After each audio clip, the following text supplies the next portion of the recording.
오버피팅 레귤라리제이션과 트레인 테스트 데이터셋, 러닝 레이트 데이터 전처리 순으로 준비를 했고요. 이제 강의에서 MLE를 앞정 던지기에 비유를 해서 설명을 해주었습니다. 그래서 앞정 던지기는 이제 클래스가 2개이기 때문에 베른의 분포를 따른다고 할 수가 있고요. 그래서 아래 보이는 식처럼 다음과 같은 식들을 유도를 해낼 수가 있습니다. 근데 여기서 저희가 만약 주어진 데이터가 n번 시행을 했을 때 k번 클래스 1이 발생되었다고 한다면 그 식은 여기와 같이 n과 k로 다시 시작하면 이제 MLE는 앞정 던지기를 비유를 해서 설명을 해주었고요. 이제 위로 향했을 때와 아래로 향했을 때 2가지 클래스가 존재하기 때문에 베른의 분포를 따릅니다. 그래서 오른쪽에 보이는 식으로 유도를 할 수가 있습니다. 여기서 세타는 클래스 1이 발생할 확률이고요. 그래서 n과 k가 주어진 데이터이기 때문에 f세타라는 식으로 유도를 할 수가 있습니다.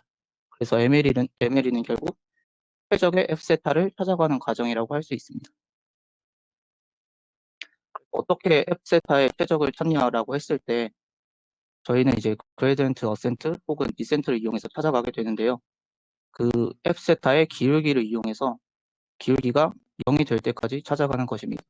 그래서 오른쪽에 보이는 식이 이제 그레디언트 디센트 식인데요. 만약에 어센트라면 저 빼기가 아니라 플러스라고 해주시면 되고요. 저희는 이제 머신러닝에서 그레디언트 디센트를 사용하기 때문에 마이너스를 표기를 했습니다.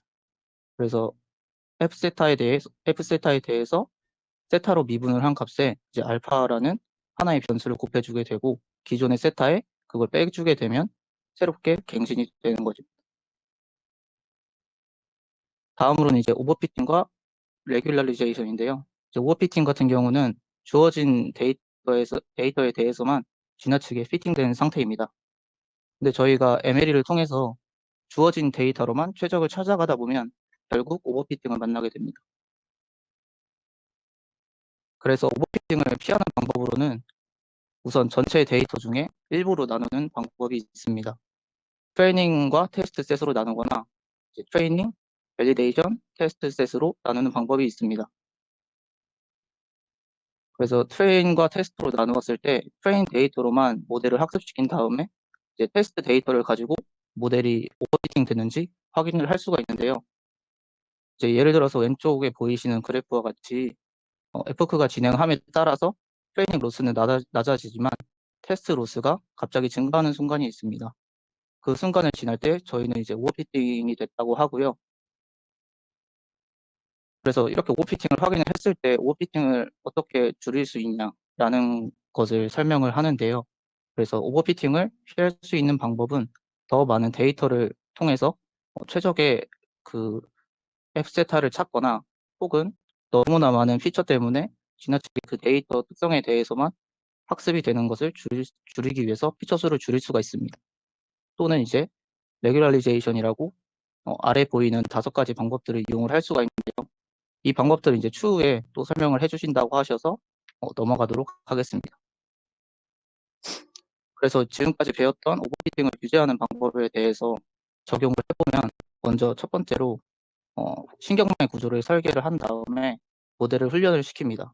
그리고 이제 테스트 데이터를 통해서 오버피팅인지 확인을 한 뒤에 이제 오버피팅이 아니라면 모델 사이즈를 증가시킵니다.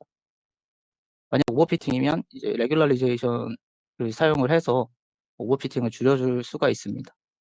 이러한 과정을 통해서 오버피팅 되지 않은 모델을 찾아갈 수가 있습니다. 이제 트레인과 테스트 데이터셋을 분리를 해서 코드로 실습을 해보았는데요. 이제 보이는 코드와 같이 기존에는 트레인 데이터가 있었지만 지금은 트레인 데이터와 테스트 데이터 2가지로 나누어서 진행을 했습니다. 그리고 모델을 먼저 설계를 했고요. 모델 같은 경우는 이제 소프트맥스 모델을 사용하기 위해서 nn 모듈을 상속받아서 모델 클래스를 선언을 해주었습니다. 그리고 옵티마이저 같은 경우는 스토캐스틱 그레디언트 디센트를 사용을 했습니다.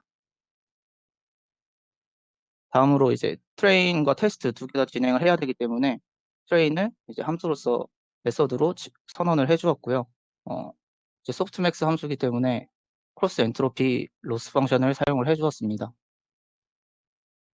마찬가지로 이제 테스트 함수를 따로 선언을 해 주었고요. 테스트 함수의 경우는 이제 트레인할 때는 테스트 데이터를 사용하지 않기 때문에 테스트 함수에서만 테스트 데이터를 사용하도록 했습니다. 그래서 테스트의 데이터와 이제 예측 값을 비교를 한 뒤에 얼만큼 맞는지 확인을 하고 그리고 정확도를 추정해 보았는데요. 이제 결과는 훈련을 했을 때는 이제 코스트가 점점 낮아지면서 학습이 잘 되는 것을 확인을 할 수가 있었습니다. 하지만 테스트를 해 보았을 때는 이제 모델 정확도가 0%로 정확도가 매우 낮았고요. 이것은 이미 오버피팅 된 것을 의미할 수도 있습니다. 다음으로는 러닝 레이트인데요. 이제 MLE의 경우 그레디언트 디센트 혹은 어센트를 이용해서 수행을 한다고 했습니다. 근데 그레디언트 디센트를 유도하는 식 같은 경우는 아래와 같이 기존 세타에서 어떠한 변수의 세타에 대해 로스 펑션의 미분한 값을 곱해주게 됩니다. 이때 이 곱해주는 알파를 러닝 레이트라고 합니다. 근데 이 러닝 레이트의 경우는 사람이 직접 설정해 줘야 하는 하이퍼 파라미터입니다. 그래서 이 러닝 레이트를 어떻게 설정하냐에 따라서 학습에 미치는 영향이 달라집니다. 왼쪽 그림의 경우는 러닝 레이트가 과도하게 작을 때인데요. 이제 학습이 거의 진행되지 않거나 느리게 진행될 수가 있습니다. 혹은 러닝 레이트가 너무 크다면 오른쪽처럼 이제 코스 펑션이 발산을 할 수가 있습니다. 이제 코드를 통해서 살펴보았는데요. 어, 여기서는 이제 러닝 레이트를 높은 값으로 설정을 해 주었을 때 학습을 진행한다면 오른쪽에 보이는 값과 같이 코스트가 학습 진행에 따라서 엄청나게 커진 것을 확인할 수 있었고요. 아니면 러닝 레이트가 너무 작다면 이제 학습이 거의 진행되지 않을 수가 있습니다. 그렇기 때문에 적절한 값의 러닝 레이트를 설정하는 것이 중요한데요.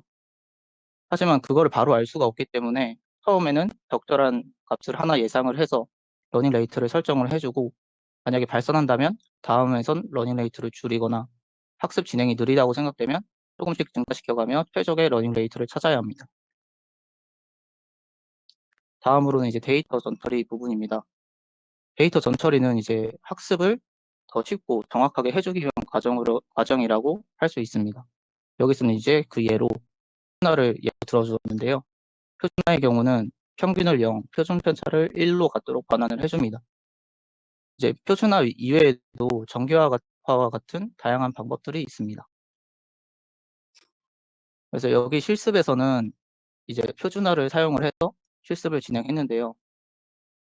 보이는 데이터와 같이 여러 가지 값들의 데이터가 있을 때 이 데이터들을 적절한 값들로 반환을 시켜주는 작업입니다.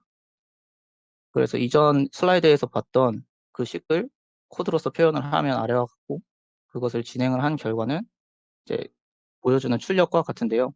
기존에는 이제 73, 80, 75 등의 어떤 높은 숫자들이었다면 평균을 구해서 그 평균으로부터 평균을 0으로 가지고 표준 편차를 1로 갖는 어떤 분포로 반환을 해주는 것입니다. 그리고 이 데이터의 경우는 리그레이션이기 때문에 MSE 로스 펑션을 사용을 해서 학습을 시켜 주었는데요. 그렇게 되면 오른쪽에 보이시는 것처럼 코스트가 낮아지면서 학습이 잘 되는 것을 확인을 할 수가 있었습니다. 이제 질문 있으시면 질문 받도록 하겠습니다.